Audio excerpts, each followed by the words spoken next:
مارکہ مدائن شاہان ایران کے آخری دور کے مشہور کیانی بادشاہ نوشیروان عادل نے خراسان کی بجائے اپنا پایہ تخت مدائن مقرر کیا۔ اس کے پوتے پرویز کے عہد میں رحمت عالم صلی اللہ علیہ وسلم کے نور کا ظہور ہوا۔ اس کے پوتے کر رہا ہے پرویز ٹھیک ہے۔ فرمایا نا کہ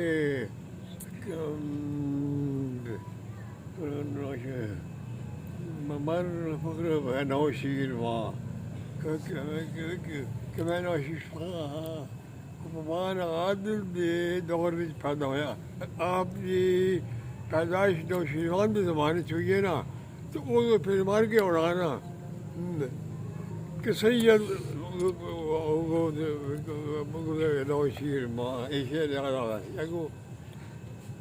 آپ نے پھر اعلان نبوت کی توسیع وہ دے پوترے پرویز دے دور وچ۔ دیکھو نا اعلان نبوت 40 سال بعد ہوا ہے۔ جی پیدائش جڑی ہے نا، پیدائش پہلے سے 40 سال پہلے ہوئی۔ اس وقت نوشیروان کا زمانہ ہو رہا نا۔ جی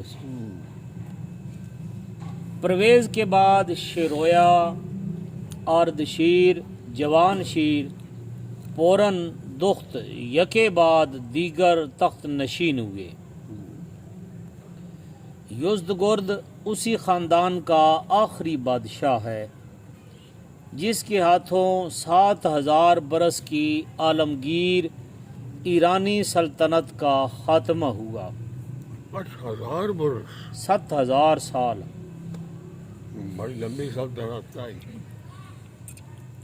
اور خاتمہ بھی ایسا ہوا کہ آئندہ ہمیشہ کے لیے وہ اس امید سے مایوس ہو گئے، الملک للہ الواحد القہار۔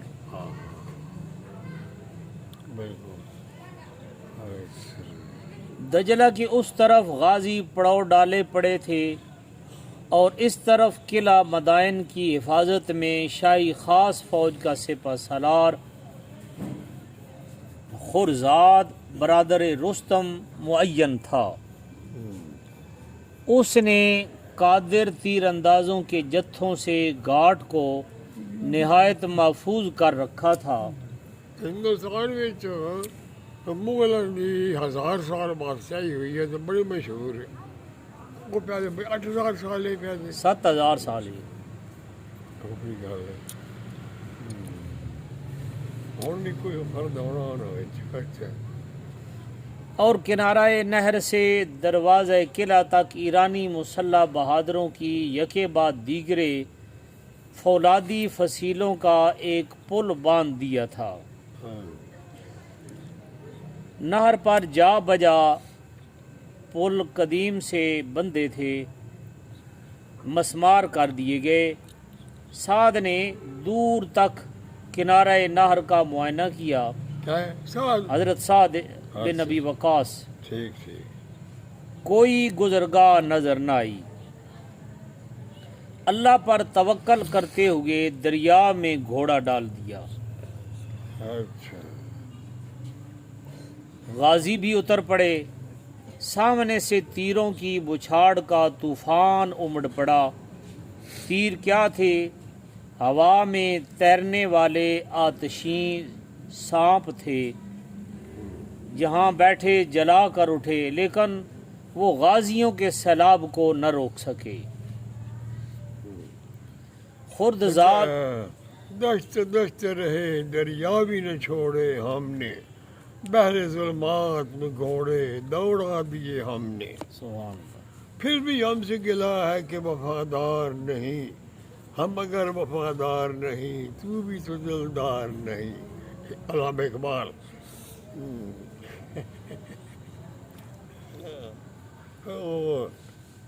سعد بن وقاص دریا ٹھڈ مار رہا ہوں تو دریا سکی میں تو اسے ویکھے رو دریا ٹھڈ میں تو وجی ڈر لگتا، کشتی سے بھی چڑھ لگے ڈر لگتا، کشتی سے بھی بندہ ڈردا کہ کل میں پڑھ چڑھ گیا سے کہ بھائی پندرہ پار ہونا کہ نہیں ہو ٹھٹھا ہو وہ دریا وچ حضرت سعد میں بھی آکاش نے گھوڑے پا دیتے کہ بھائی راہ جی ہے کوئی نہ پھر فوجوں کا مقابلہ بھی کرنا بچ سٹ دو گھوڑے سارے غازی بچ سٹ دیتے گھوڑے دست جنگل نو ساری جائی نو دست رہے دریا بھی نہ چھوڑے ہم نے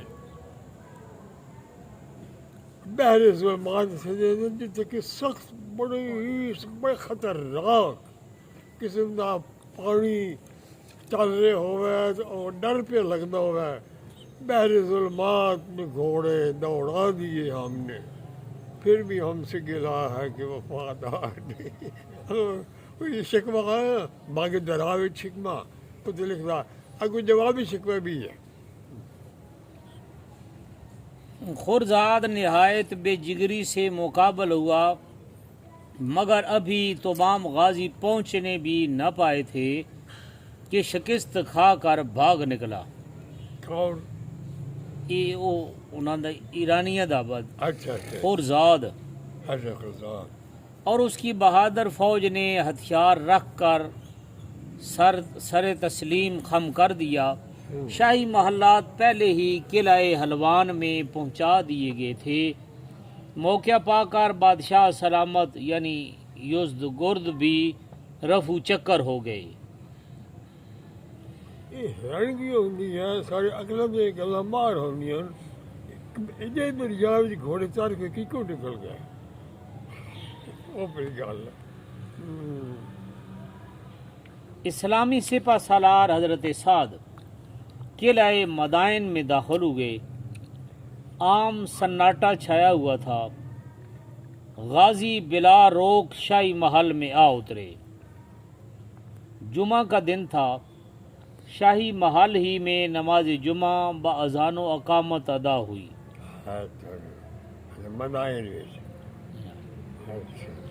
اللہ اکبر کے وہ نعرے بلند ہوئے کہ آسمان گونج اٹھا 7000 برس کا قدیم کیانی جھنڈا سر بسجود ہوا اور اس کی جگہ اسلامی پرچم سر بلند ہو کر لہرانے لگا جس کی ہر ایک لہر سے ہوائی حروف میں تؤتی الملک من تشاء کی صدا اٹھ رہی تھی تؤتی من تشاء وتنزع الملک ممن تشاء وتعز من تشاء وتذل من تشاء بیدک الخیر انک علی کل شیء قدیر شاہی خزانہ کے زر و جواہر و نادرات ایک جگہ جمع کرنے کا حکم ہوا یہ خزانہ کیانی بادشاہوں کے ابتدائی عہد سے لے کر نوشیروان کے عہد تک کی نادرہ یادگاروں کا معمور مخزن تھا خاقان چین کا مجسمہ خاقان چین کا مجسمہ کیانی خاندان کے بادشاہوں کی مرصع تلواریں ہزاروں قیمتی زریں کسرا ہرمز کباد کے خنجروں کے علاوہ بے بہا تحائف ڈھیروں جمع تھے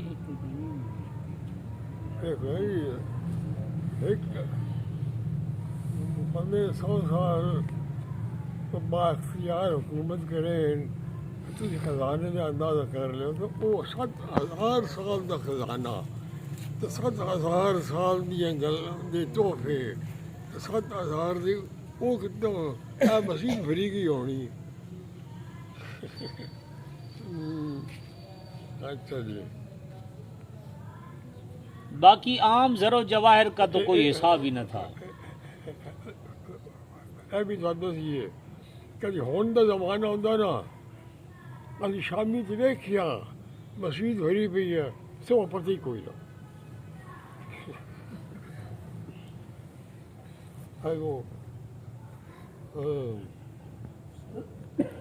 باقی عام زر و جواہر کا تو کوئی حساب ہی نہ تھا ساری ہر شئی ساری ہر شے باہر پہنچ رہے ہیں باہر دے ملک وچ جا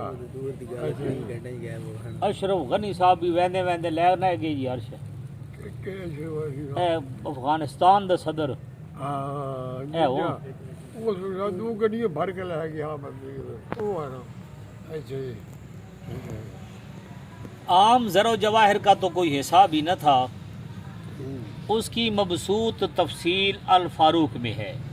الفاروق مولانا شبلی کی کتاب ہے ایک بڑی تفصیل انہیں ساری گل لکھی ہے، میں پڑھی ہے ساری، میں تھوڑی یاد کوئی نہیں، بڑی بہت ہوئی ہے پڑھا۔ الغرض کیانی اور ساسانی شاہان ایران کے اندوختہ پر مسلمانوں نے قبضہ کر لیا اور خلیفۃ المسلمین کی خدمت میں فتح نامہ بھیجا گیا۔